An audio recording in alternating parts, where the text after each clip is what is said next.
కూటమి ప్రభుత్వం ఏర్పాటై 2 సంవత్సరాలు అవుతుంది. ఈ 2 సంవత్సరాల కూటమి ప్రభుత్వం యొక్క పరిపాలన, వాళ్ళ పనితీరు మీకు ఏ విధంగా అనిపిస్తుంది? కూటమి ప్రభుత్వం వచ్చాకండి మా విశాఖపట్నం జిల్లా చాలా రైతులే కాదు, ఉద్యోగస్తులే కాదు, వ్యాపారస్తులే కాదు, చాలా ఆనందంగా ఉన్నారు. ఎందుకంటే ఒకప్పుడు జగన్ ప్రభుత్వంలో ప్రతి ఒక్క వ్యాపారస్తుడు చాలా ఇబ్బందులు పడేవారండి. ఒక 10 సెంట్లు ఉన్నవాడు కూడా నాకు ఈ రోజు 10 సెంట్లు ఉంటుందా ఉండదు, లేకపోతే ఎవరో పేరు ఎక్కించుకొని అది ఆక్యుపై చేసుకుంటారా అనేవారు. ఈ గవర్నమెంట్ వచ్చాక అలాంటివి ఏది లేదండి. ఏ ఒక్కరికి చాలా భరోసాగా మా భూమికి మాకు హక్కు చంద్రబాబు నాయుడు గారు అన్న ఒక సిద్ధాంతంతో ప్రతి ఒక్క రైతే కాదు, వ్యాపారస్తులకు చాలా ఆనందంగా ఉన్నారండి భూముల విషయంలో.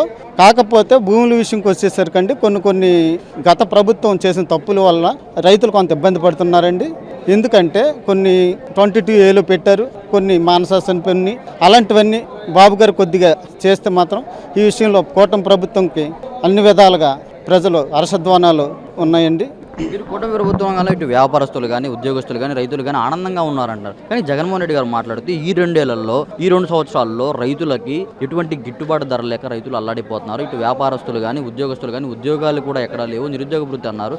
ఎక్కడా కూడా ఉద్యోగాలు ఇచ్చింది లేదని చెప్పి వైసీపీ వాళ్ళు అంటారు. నిరుద్యోగ భృతి నిన్నగా మొన్నే లోకేష్ బాబు గారు ఇచ్చారండి.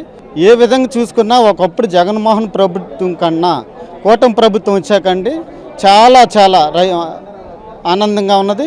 ఎందుకంటే ఒకప్పుడు జగన్మోహన్ రెడ్డి ప్రభుత్వంలో ఆయన విశాఖపట్నం వస్తేనే ప్రజలు అల్లాడిపోయేవారండి. ఆయన రోడ్డు అంటే వస్తే పరజాలు కప్పుకొని వెళ్ళడం, పరజాలు అడ్డుపెట్టి పోలీసులు అందరూ కాపలా ఈ విధంగా అసలు రోడ్డు మీద ప్రజలు రానిచ్చేవారు కాదు. బాబు గారు వచ్చిన తర్వాత అలాంటి పరిస్థితులు ఏవీ లేవండి. చాలా ఆనందంగా ఉన్నారండి ఈ విషయంలో మాత్రం. మీ విశాఖపట్నం గత ప్రభుత్వంతో పోలిస్తే ఈ ప్రభుత్వంతో ఏంటి, ఎలా అభివృద్ధి చెందింది, ఎలా ఉంది విశాఖపట్నం? మా విశాఖపట్నంకి వచ్చేసరికండి గూగుల్ కంపెనీ వచ్చింది ఈ మధ్య కాలంలో.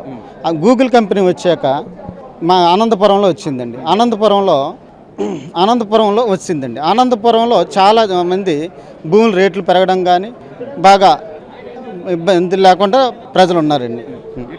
2014 నుంచి కనుక చూసుకుంటే ఇటు చంద్రబాబు నాయుడు కానీ, కూటమి ప్రభుత్వం కానీ, వైసీపీ వాళ్ళు చెప్పేది ఏంటంటే అమరావతి డెవలప్ అవుతుంది, కేవలం అమరావతికే వాళ్ళు అభివృద్ధి పరంగా చేస్తున్నారని చెప్పన్నారు. కానీ ఇప్పుడు మీరు చెప్తున్నారు విశాఖపట్నంలో గూగుల్ రావడం వల్ల విశాఖపట్నంలో భూముల రేట్లు కూడా పెరిగాయి. విశాఖపట్నం కూడా డెవలప్ అవబోతుందని మీరు అనుకుంటున్నారా?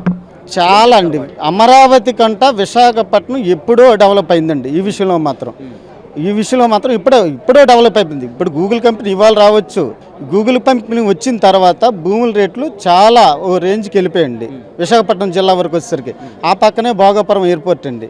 ఈ మధ్య విమానాలు కూడా ఆల్రెడీ రన్నింగ్లోకి వచ్చాయి.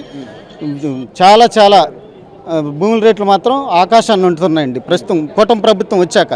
అదే జగన్మోహన్ రెడ్డి ప్రభుత్వంలో అసలు భూములు నిలబెట్టాలా, ఇవాళ ఉంటుందా ఉండదని ప్రజలు భయభ్రాంతులు గురయ్యేవారు. ఇవాళ ఆ పరిస్థితులు దాపరించి చాలా ఆనందంగా ఉన్నారండి ప్రజలు మాత్రం. ఈ వీడియో నచ్చితే లైక్ చేయండి. అలాగే మా ఛానల్ ని ఫస్ట్ టైం కనుక చూస్తున్నట్టయితే ఇప్పుడే సబ్స్క్రైబ్ చేసుకుని పక్కనే ఉన్న గంట సింబల్ ని యాక్టివేట్ చేసుకోండి. అప్పుడే మేము పెట్టే ప్రతి వీడియో మీకు నోటిఫికేషన్ గా వస్తుంది. అలాగే ఈ వీడియో పూర్తిగా చూసినందుకు ధన్యవాదాలు.